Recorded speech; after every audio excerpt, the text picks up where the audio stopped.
Hello, I'm Becca King-Reed.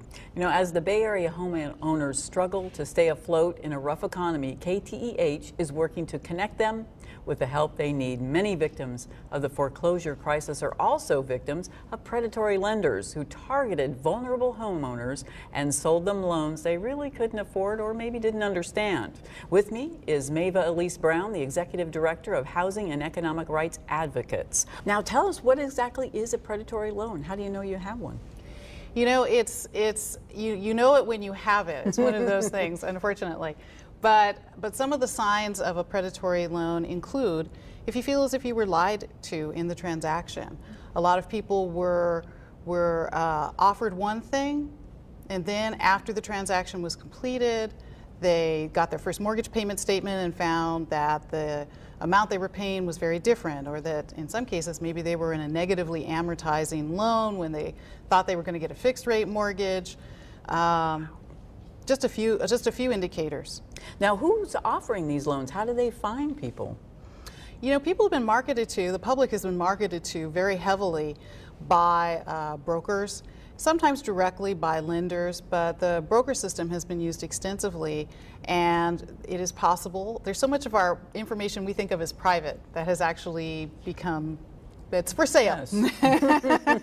So that's part of how we get marketed to in ways that feel very specific to us, and we can feel as if we're targeted. Sometimes the marketing also includes reaching out to people at church, in places where people feel safe, and the marketer will create a false sense of community or commonality with the homeowner. What kinds of gimmicks do these guys use to make you think that they're legitimate? Well, you know, they will tell you what you want to hear, first of all. So they will always focus you on paying less every month instead of what it's going to cost you overall. They will tell you, well, don't worry if this loan seems a little large right now or a little expensive. We can always refinance you in 6 months. They also will build on again, this false sense of community or trust. Latinos will get approached by Latinos.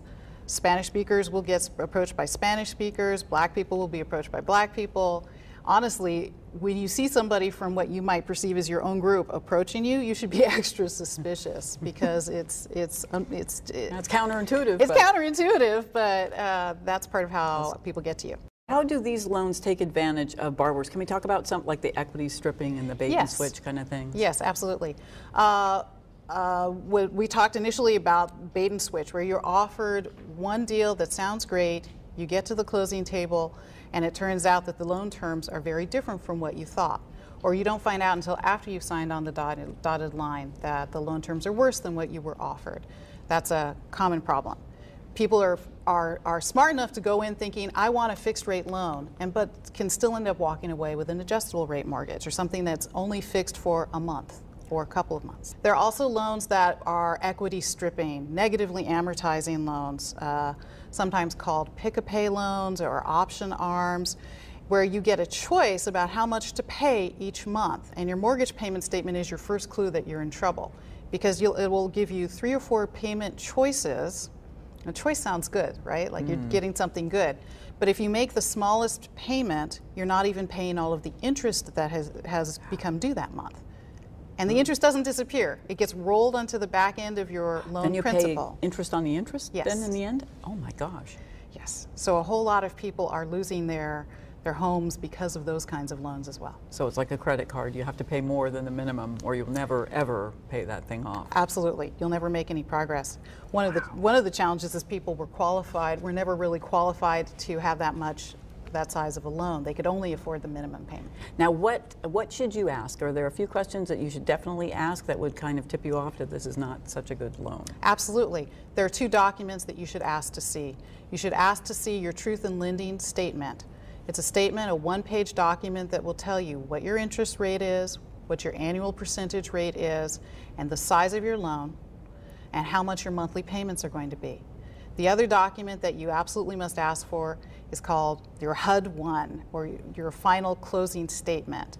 That will show where the money went in the transaction, who got charged, who you're paying fees to, how much those fees are, and you must insist on getting those documents before you do the final signing.